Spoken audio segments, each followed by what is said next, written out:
Yo, what up, YouTube? Right back at it. Got another video for y'all today, man.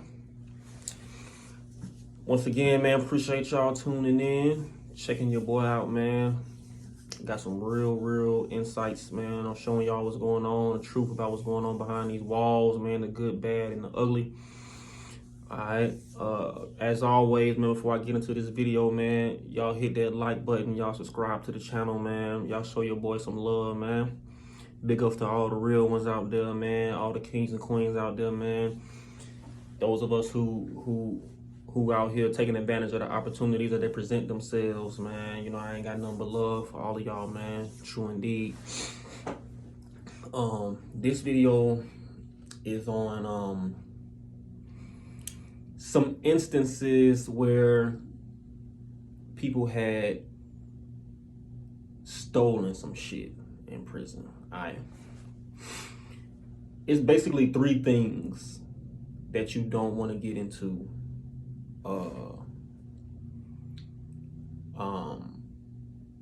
when it comes to in prison. You know, if you want to stay out of trouble, you definitely want to stay away from these three things. And that's owing people, you know, going in debt and not being able to pay people, stealing, and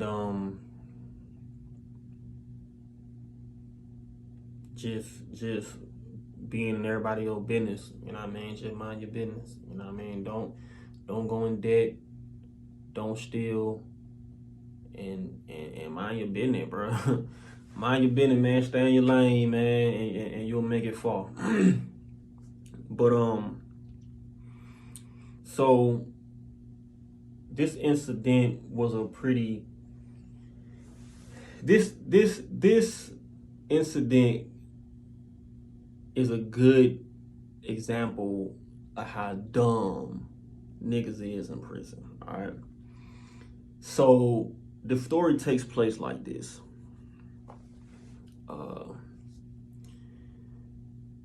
I wake up in the morning. It was breakfast time. The people, like, at the time, the people were bringing the breakfast down to us. Normally we would go outside of our dormitory and go to the kitchen and go eat. But at this particular time, I think it was COVID. I think it was because of COVID. They were actually bringing the meals to us. So we all outside of our cells. Everybody's in line getting their food and whatever. And all of a sudden, I hear somebody hollering about something that got stolen. So it was a guy, it was actually a GD guy, and he was hollering about, hey man, which one of you fuck niggas stole my partner phone, man? Whoop whoop, man, we don't do no stealing in this dorm, man. If you gonna take something from a nigga, then run in his room and take it while he in there. You know what I mean? And that was a big thing in prison. It was like, if you gonna take something, it's respected for you to take it from a nigga, like, while he there. At least give him a chance to choose to fight for his shit. But if you sneaking, stealing, going in nigga room while ain't nobody in there, and you sneaking a nigga shit, that shit ain't respected.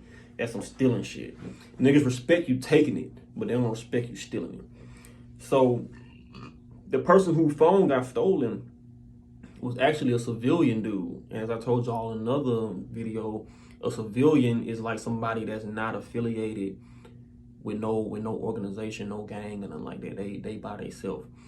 So these guys, sometimes they have hard times, sometimes they don't. It all go back to how you carry yourself again. But it's really not respected for you to fuck with civilians, people that are by themselves. Now you got some people, gang members and shit, normally that don't give a fuck. Like, they'll fuck with a civilian. If the civilian got a phone or he got, you know, something that niggas want, gang members might push up on him and take his shit. You know what I mean? But really, that's really not a respected move, because this dude by himself. All right, so the dude, somebody stole his phone. Now, his roommate was actually a Muslim brother of mine. So my first thought was the Muslim dude stole his phone, because the guy that was in his room, he was some bullshit. Like, he was a Muslim. He was a Muslim, one of the chain gang Muslims, right? but he was some bullshit. And I thought it was him. So, you know, the day going on, didn't nobody find out who stole the phone, you know what I mean? Everybody was thinking it was, you know, the roommates, or at least he had something to do with it, you know what I mean? Because normally, if somebody stole something, your roommate, nine times out of 10, your roommate either had something to do with it or he knows something about it. You know what I mean? Especially if your roommate is somebody with some type of level of respect, because if you run up in my room and take something from my roommate, that's disrespectful to me. Even if you ain't taking my shit. If you fucking with my roommate, nigga, you running into my spot in prison, your cell or your room, that's like your house. All your property is in there. Everything you own is in there. So if somebody run up in your spot, that's like them run up in your house. You know what I mean? Even though y'all ain't take my shit, y'all took my roommate shit, I might want some smoke about that. You feel me? So normally, if somebody want to come rob my roommate, they gonna run it by me. If I'm a respected individual. Well, really, just keeping it all the way 100. Ain't nobody gonna too much steal out of my room or my roommate. They ain't gonna steal none of my shit. You know what I mean? For the most part, anyway. You know what I mean? Because of the positions that I held in prison. You know what I mean? Like, we got locker boxes. They got a lock that you can put on it. I never put no lock on my box. I always got my stuff wide open. You know what I mean? Because just somebody taking from me is just, I couldn't see that happening. But anyway, so how it normally would go, they would let the roommate know, like, hey, look, your roommate got so-and-so. We want it. Goddamn, can we come get it? That's normally how. So that's why I say if somebody steals something, your roommate 9 times out of 10 either knew something about it or had something to do with it, where he helped set you up or whatever. But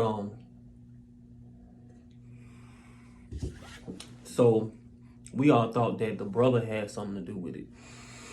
So about you know, the civilian had made a little dorm announcement, was like, hey man, if anybody know who got my phone, man, I'll pay $300, man, to whoever get me my phone back. You know what I mean? He put that information out there. All right. So long story short, I'm in my room chilling, and this fat Muslim brother pulled up in my room. His name was Khalil. That was his Muslim name. Khalil pulled up in my room. And he was a fat, sloppy little dude. He ain't never had much, you know. He never had no money. You know, he wasn't no hustler. And his family didn't really send him no money like that. So he come into my room and he like, hey, Shakir. He like, hey, can I use your Cash App, right? So I'm like, use my Cash App? I'm like, for what? He's like, I want to get some money sent to your Cash App. I was like, how much money is it? He was like, man, I'm finna have like $350 sent to your Cash App. So I'm like, bro, how the hell you get $350, bro? You ain't been getting no money. How the hell you finna get $350 sent out of nowhere? He was like, man, my dad just got his income tax back or something like that. He said, he like, my dad just got his income tax back, so he gonna send me some money. So I looked at him. I'm like, hey, bro. I said, you steal that man phone, bro? He like, man, nah, man, hell nah, man. He like, man, come on, you know I ain't had nothing to do with that, man. He like, and even if I did, I'd be dumb as hell to have the money sent to you. He like, that's just stupid. And I was like, okay, well, why you sweating then, bro? Like, why you sweating? He like, oh, I'm sweating. He like, man, I'm a fat nigga, man. You know, goddamn, fat nigga sweat. I was like, man, look, bro. I said, let me find out you goddamn took that man phone, bro. You already know what's gonna happen to you, bro. He like, man, I ain't worried about that, Shaquille. I ain't take it, man. I promise you, bro. So I'm like, man, well, either way, man, you can't use my Cash App, bro. So the answer to your question is a no, bro. So whatever. So he like, damn. So he go ahead and leave. Now this show you how dumb this nigga is. Like, I'm a leader among the Muslims, and you know I'm not dumb. You don't get no money. Why the hell you gonna come to me and ask me of all people? You could have asked any other brother to send that $350 to. So at the time, phones were going for like $1,000 maybe like maybe about anywhere between $8 to $1,000. So he probably trying to sell it real quick for $350. So I called my shooters in the room, right? I had like two main Muslim brothers that were like my main shooters. Like, these niggas finna go, they finna wet something up. They don't give a fuck about who it is, none of that. So I called them two in the room. I said, hey man, hey, Khalil got that phone, bro. I said, Khalil got that man phone, bro. I said, I want y'all to go down to the room, go to his room. Y'all make him give up that phone, bro. Do whatever you gotta do to make him get the phone. And if he got that phone, I want y'all to beat his ass and put him on the door. So as I explained in another video, putting somebody on the door is terminology for basically kicking them out the door, making them pack all their stuff, and they gotta sit all their stuff by the front door until an officer let them out to send them to the hole. So we call that putting the nigga on the door. So sure enough, they like, all right. So they go down there. In less than 15 minutes, one of the shooters came back in. He didn't say nothing. He came back in my room. He slid the phone on my bed. So this the dude's phone, right? So we're like, okay. And he was like, yeah. I was like, man, what y'all do to him? He was like, man. He was like, shit, you know what we did to him, man? We beat that baby. He was like, man, we beat that baby and slid his ass. Or sliding somebody, that's another term for putting them on the door too. Sliding, you know what I mean? Slide that nigga. You know, y'all go slide that nigga, you know what I mean? So you're like, yeah, we beat that baby, man, slid that nigga ass. So I'm like, okay, cool. So it turns out they beat the nigga pretty bad, you know what I mean? Because he didn't put up no fight to give up the phone.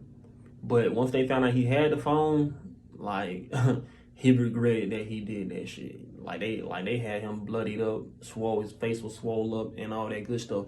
But we do stuff like that, man, to make an example of niggas, bro. Like, especially if you a Muslim, bro, and you stealing, then you are liable to put all of us into some shit behind your dumb shit. So I always made it my business to make sure that any type of activity like that that's gonna endanger my life, that I ain't got nothing to do with it, and endanger all the rest of the Muslims that ain't got nothing to do with it, boy, you finna pay, boy.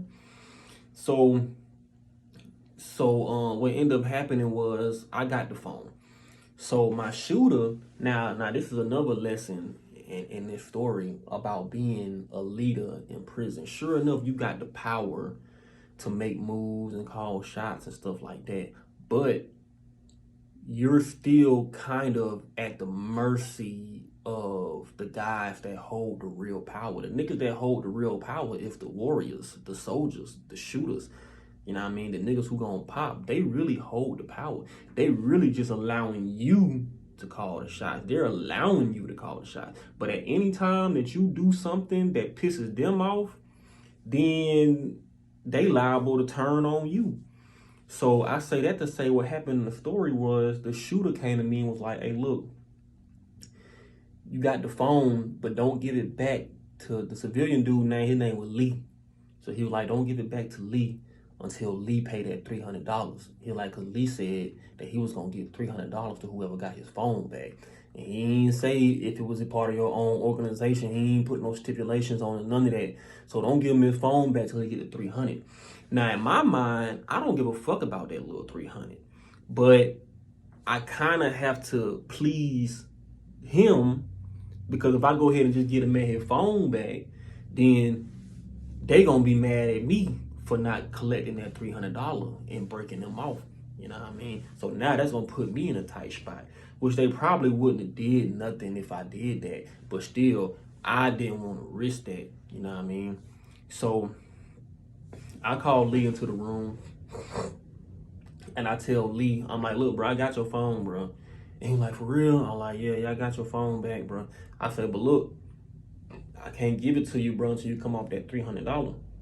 You know what I mean? He like, man, bro, Shakir, why don't you just give me the phone, man, and I can just make payments. You know, I can give you like, X amount of dollars a week till I get up $300. I'm like, bro, look, bro. I said, if it was up to me, you know what I mean, I'll give you the phone, bro, and you just keep that shit, bro. But the niggas who got the phone back for me, they said, you know what I mean, they want you to come off that check before you got the phone back, bro. So You know what I mean? You said that you was gonna do that, bro. So you gotta keep your word, bro, and goddamn come off that 300. So he like, damn, man, damn. He's like, all right, he's like, I'm gonna try to have it by the end of the day, but if not, I'm gonna have it, you know, I'm in a couple days and whatever. So I'm like, well, look, in the meantime, bro, I got your phone straight, bro. You ain't gotta worry about it, everything good. So he like, all right. So, about 2 days had passed, and he ended up telling another Muslim brother that was kind of like an elder. He was like an elder among us. He probably was like in his 50s or something. Real wise brother, you know what I mean? Everybody looked up to him. So he went to that brother, and that brother wasn't even in my dorm. He was in a whole nother dorm. So he got word to that brother and told him that basically, man, Shakir holding my phone for a ransom, man, and woo, woo, woo. So all I know is I get a call on my phone, and a FaceTime call from the brother, and his name was Sabir. So Sabir called, and he like, man, what the situation is? We on FaceTime talking. He like, man, what the situation is with this dude phone and whatever. Woo. So I broke down the story to him, you know what I mean, and told him what had happened and how Lee had promised to give up his $300 and whatever. And he was like, bro, you know, I understand that man offered that $300, but that was one of your own sheep. You know what I mean? He was like, you the leader, so all of these guys is your sheep and you the shepherd. He like, so if a sheep, one of your sheep goes and eats off of another person's land, off another person's property, then you responsible for that property and reimbursing that man for his property. He's like, but since you got the property back, then it's up to you to get that man his property back. He ain't got to pay for that. And then it's up to you to handle your sheep. How you gonna handle the sheep? Let the sheep know, no, you can't eat on this land. You gotta eat from my stuff. So, you know, he gave me a good little lecture about it and whatever, and woo-de-woo. So I said, fuck it, man. I went ahead and gave dude his phone back, and he didn't even pay. You know what I mean? I just went ahead and gave him his phone back. You know what I mean? So when I told my little shooters and them about it, they like, hey, man, you gave him the phone back? I'm like, yeah, man, I went ahead and gave him the phone. They're like, damn, man, you probably got that money, man. Blah, blah, blah. So they cried about it a little bit, but, you know, it is what it is, was what it was. You know what I mean? So they couldn't really say too much about it, man. But yeah, man, those are things that's not condoned, man. Now, if you run up on a nigga and you take his shit while he in the room and you just beat his ass and take his shit, then, I mean, it ain't too much nobody could say about that. You gave that man an opportunity to fight for his shit. But all that sneaking, you know, doing that stealing shit, niggas ain't respecting that shit. And them niggas get dealt with the worst way. You know what I mean? Them niggas get dealt with harder than snitches and child molesters. You know what I mean? Niggas in Georgia penitentiary don't do nothing about the snitches. You know a nigga snitching. A nigga first 48 episode might come on TV. I done seen that situation so many times, at least about 2-3 times. You know what I mean? We sit up here watching your episode on first 48, and we sitting here looking at your ass like ain't no way, boy. Like, goddamn, boy, you goddamn on the, you a goddamn celebrity, ain't you? You know what I mean? But nigga don't be like, you'll know a nigga is telling within the institution, and very seldom do these niggas get dealt with, bro. Like, Georgia penitentiary system is weak when it comes to that snitching shit, bro. Like, niggas condone snitching, bro. Like, it's crazy. But a nigga that steal is gonna get dealt with harder than child molesters. See, child molesters in prison supposed to get their ass told the fuck up every day, every chance you can get your hands on them. Especially if they messing with some little girls, some little boys type shit, you know what I mean? But child molesters just be roaming free, you know what I mean? Carefree in that motherfucker. But yeah, man. So that's that. I got several stories about niggas taking shit, bro, and niggas stealing shit, man. But yeah, I got way more to come, man. Y'all keep on tuning in, man. Peace, love to the kings and queens out there. Y'all take it easy. Catch up with you next time, all right?